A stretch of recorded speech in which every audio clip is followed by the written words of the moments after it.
हम सॉफ्ट थे, हम उदार थे, मगर हमारी उदारता का नाजायज फायदा उठाया गया। तो अटल जी की कविता का मैं पहला स्टैंजा और लास्ट स्टैंजा बता के बाद समाप्त करता हूं। पहला स्टैंजा क्या था? वो कहते हैं, हिंदू तनमन हिंदू जीवन रग रग हिंदू मेरा परिचय, मैं शंकर का व क्रोधानंद कर सकता जगती छार छार, मैं डमरू की प्रलयंकर ध्वनि नचता जिसमें भीषण संहार, रणचंडी की अतृप्त प्यास, मैं दुर्गा का उन्मत्त हास, मैं यम की प्रलयंकर पुकार जलते मरघट का धुआंधार, फिर अंतरतम की ज्वाला से जगती में आग लगा दूं मैं, यदि धधक उठे विप्लव लेकर जल थल अंबर जड़ चेतन, तो कैसा विस्मय, हिंदू तनमन हिंदू जीवन रग रग हिंदू मेरा परिचय। आज पूरी दुनिया में आप देख रहे हैं, हर तरफ यूरोप में क्राइसिस है, इजराइल और उसमें लड़ाई हो रही है, यूक्रेन में क्राइसिस हो रही है, चाइना ताइवान की लड़ाई है। भारत, आप देखिए क्या बांग्लादेश में हो रहा है, क्या पाकिस्तान में, क्या श्रीलंका में, क्या अफगानिस्तान में, मगर उसके बाद भी जिस ढंग से हम लोग आगे बढ़ रहे हैं, तो मैं बताना चाहता हूं, इतिहास में ऐसे कई मौके आए हैं। जो अटल जी की कविता की एक पंक्ति थी कि दुनिया का इतिहास पूछता रोम कहां यूनान कहां है, दुनिया का इतिहास पूछता रोम कहां यूनान कहां है, घर घर में शुभ अग्नि जगाता वो उन्नत ईरान कहां है, दीप बुझे पश्चिमी जगत के छाया जब बर्बर अंधियारा, तभी चीर कर तम की छाती चमका हिंदुस्तान हमारा। जो काम उस दौर में अटल जी ने किया था और आज मोदी जी ने जो किया है, उसे वो ऐसा है जैसे कि जमीन पे कोई पौधा उगाना हो ना, तो मुश्किल काम है, मगर अगर पत्थर में पौधा उगाना हो, पत्थर में अंकुर फुटाना हो, निकालना हो, तो कितना मुश्किल काम है। वो काम उन्होंने करके दिखाया। तो मैं अटल जी की कविता, आपको ध्यान हो, बड़ी फेमस कविता थी, गीत नया गाता हूं। तो जो अटल जी ने शुरुआत की और जो मोदी जी ने पहुंचाया, वो ऐसा है जैसे टूटे हुए तारों से वीणा बजा दी हो और पत्थर में अंकुर उगा दिया हो।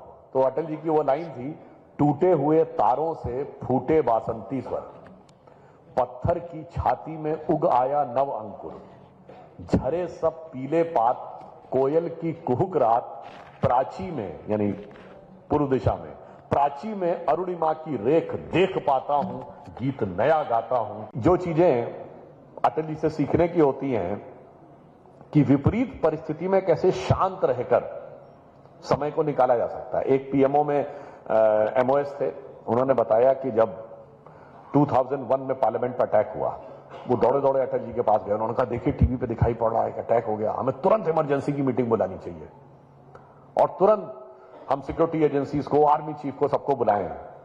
अटल जी ने एकदम शांत भाव से उनसे कहा, देखो इतनी बड़ी घटना हो गई है, पूरा सिस्टम एक्टिवेट हो गया है, पर अगर मैं इस समय सबको बुला लूंगा तो हर व्यक्ति मुझे रिपोर्ट क्या करना है इसके प्रिपरेशन में लग जाएगा, बजाय सिचुएशन को कंट्रोल कैसे करना है। और मैं ऐसा नहीं कि मैं सिक्योरिटी का सबसे बड़ा एक्सपर्ट हूं। Let them do their work, after they finish their work then we will get the final report from them. तो उन्होंने मुझसे कहा कि तब मुझे सीखने का मौका मिला कि किस ढंग से बड़े नेता सोचते हैं और किस ढंग से वो उस चीज को समझने का प्रयास करते हैं और किस ढंग से देश को सही दिशा में ले जाने का प्रयास करते हैं। भारत में एक बड़ा परिवर्तन उस दौर में आया अटल जी की सरकार के समय में। वो क्या चेंज आया, आज अगर आप देखें, बहुत से लोग कहते हैं, लोग भूल जाते हैं, राम मंदिर का निर्माण हुआ मोदी जी की सरकार के समय में। लोग कहते हैं अटल जी के समय में राम मंदिर का निर्माण के लिए तो कोई काम नहीं हुआ। लोग फैक्ट भूल जाते हैं। मैं फैक्ट बताना चाहता हूं। आज आप देखते हैं बहुत जगहों पे सर्वे की बात आ रही है, एक्सकवेशन की बात आ रही है। राम मंदिर के विषय में 1976 में आर्कियोलॉजिकल सर्वे ऑफ इंडिया ने रूटीन एक्सकवेशन किया अयोध्या में और नीचे 8-10 खंबे निकल आए। और यह बात उस आर्कियोलॉजिकल सर्वे के एक्सकवेशन को जो लीड कर रहे थे के मोहम्मद, उन्होंने अपनी किताब में लिखी है कि कम्युनिस्ट हिस्टोरियंस के प्रेशर में इंदिरा गांधी जी की गवर्नमेंट ने उसको रुकवा दिया कि भाई नीचे सबूत निकलना है तो इट विल। और इतना ही नहीं, when Ram temple movement started they have brought a ban from court कि देयर विल नो एक्सकवेशन, कोई खुदाई नहीं होगी। कुछ लोग ये कहते हैं कि साहब, मगर पाकिस्तान को लेकर अटल जी की पॉलिसी कुछ और थी। और मोदी जी अलग पॉलिसी में। हमने कहा क्या अलग थी? मुझसे टीवी डिबेट में ही पूछा लोगों ने। तो कहा अटल जी तो कहते थे कि आप दोस्त बदल सकते हैं, पड़ोसी नहीं बदल सकते। तो मैंने कहा कि मोदी जी ने भी तो उसी को आगे बढ़ाया है। उन्होंने कहा कैसे? मैंने कहा अटल जी ये कहते थे कि आप दोस्त बदल सकते हैं, पड़ोसी नहीं बदल सकते। तो मोदी जी ने भी कहा हां हम दोस्त बदल सकते हैं, पड़ोसी बदल नहीं सकते, पर पड़ोसी को हैसियत में तो रख सकते हैं। और इस प्रकार उन्होंने बिल्कुल वही चीज जो उन्होंने किया। तो मैंने कहा वो तो उन्हीं के नक्शे कदम पे आगे बढ़ रहे हैं। अटल जी का स्टेटन आइलैंड में प्रोग्राम था, तो मैंने पहली बार महसूस किया, सितंबर 2000 की बात है जब वो यूएन में गए। वहां पे लोग दूर दराज से, ह्यूस्टन से, लॉस एंजल्स से, सैन फ्रांसिस्को से केवल स्पीच सुनने इसलिए आ रहे थे। उन्होंने कहा साहब बचपन से सुनते आ रहे थे कि प्राइम मिनिस्टर होना चाहिए, प्राइम मिनिस्टर होना चाहिए, भले ही हम इंडिया में नहीं रह रहे हैं, एनआरआई हो गए हैं, मगर एक बार हम देखना चाहते हैं अपनी आंखों से कि प्राइम मिनिस्टर वो बन गए हैं जिनको हम सुनते हुए आते थे। तो दैट शोज की किस प्रकार का लेवल ऑफ अट्रैक्शन था। आई रिमेंबर ऑन 15 अगस्त 1998 जब वो लाल किले से पहला भाषण देने जा रहे थे, बहुत से लोगों को मैंने इमोशनल होते देखा। उन्होंने कहा कि हम इसलिए इमोशनल हैं कि पहली बार एक स्वयं सेवक लाल किले की प्राचीर से भाषण देने जा रहा है।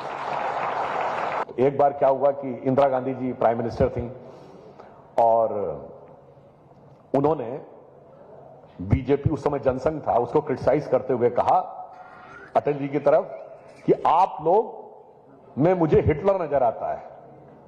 तो इन्होंने आपत्ति की कि मुझ में हिटलर क्यों नजर आता है? तो उन्होंने कहा कि आप हिटलर की तरह हाथ उठा उठा कर भाषण देते हैं। तो जब अटल जी बोलने खड़े हुए तो उन्होंने कहा माननीय प्रधानमंत्री महोदया को इस बात पे आपत्ति थी कि मैं हाथ उठा उठाकर सदन में भाषण देता हूं। मैं उनसे पूछना चाहता हूं कोई एक ऐसा नेता बता दीजिए जो टांग उठा उठाकर भाषण देता हो। और इसके बाद जो एक वातावरण था जो बहुत एग्रेशन में था, वो सारा उसमें बदल गया। इंदिरा जी ने कहा कि आप लोग के अंदर वो क्षमता नहीं है कि आंख में आंख मिलाकर बात कर सकें। अब अटल जी ने बड़े ही सटल वे में एक कटाक्ष किया। उन्होंने कहा माननीय प्रधानमंत्री जी कह रही हैं कि हम आंख में आंख मिलाकर बात नहीं कर सकते। ये सच है कि हम उनसे आंख में आंख मिलाकर बात करने का साहस नहीं कर सकते, क्योंकि आंख मिलाने के बाद हमें आंख हटाने में बड़ा जोर पड़ेगा, इसलिए हम आंख में आंख मिलाकर बात नहीं कर सकते। किसी पॉलिटिकल लीडर को कैसे मैच्योरिटी से हैंडल करना चाहिए किसी सिचुएशन को, और कहां पे मैसेज देना चाहिए। I would like to give you 2 examples. After firing in Ayodhya in 1990, 91 का इलेक्शन हुआ जिसमें नरसिम्हा राव जी प्राइम मिनिस्टर बने थे। At the time there was a simultaneous election in UP, Vidhan Sabha and Lok Sabha both, because Vidhan Sabha was also dissolved।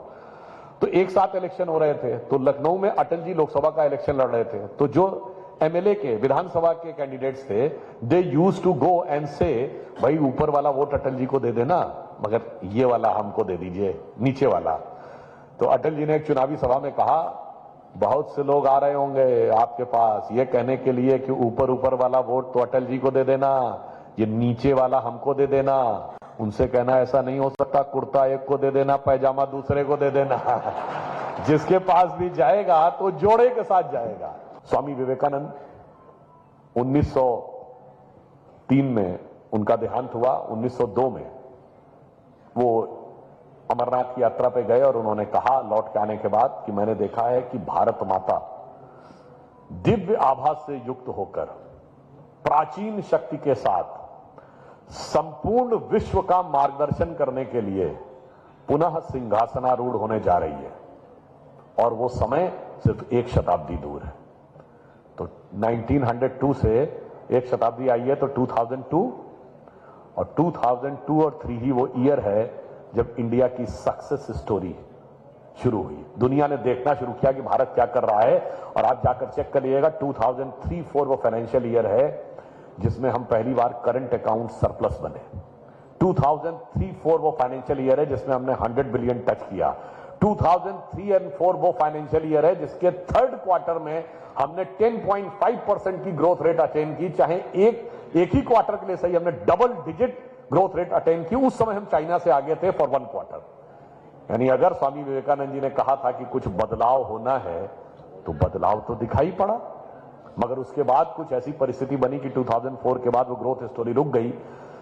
मुझे याद है इन 2013 जुलाई, उस समय आज के डिफेंस मिनिस्टर और उस समय के भाजपा के रक्षा अध्यक्ष राजनाथ सिंह जी के नेतृत्व में एक प्रतिनिधिमंडल अमेरिका गया। अमेरिका में बड़े बड़े think tanks, chairman of the committees, लोगों से हम लोग मिल रहे थे। तो वो लोग जानते क्या कर रहे थे? Now the India success story is over. ये 2013 की बात है। India success story is over. Atal ji के समय में शुरू हुई थी, अब वो खत्म हो गया। तो उस समय हम लोगों ने कहा, हमारे उस समय अध्यक्ष थे राजनाथ जी, उन्होंने कहा no, the India success story is not over, it is waiting for BJP under the leadership of Narendra Modi to come into power. और आपने देखा कि वो बदलाव दिखाई पड़ा।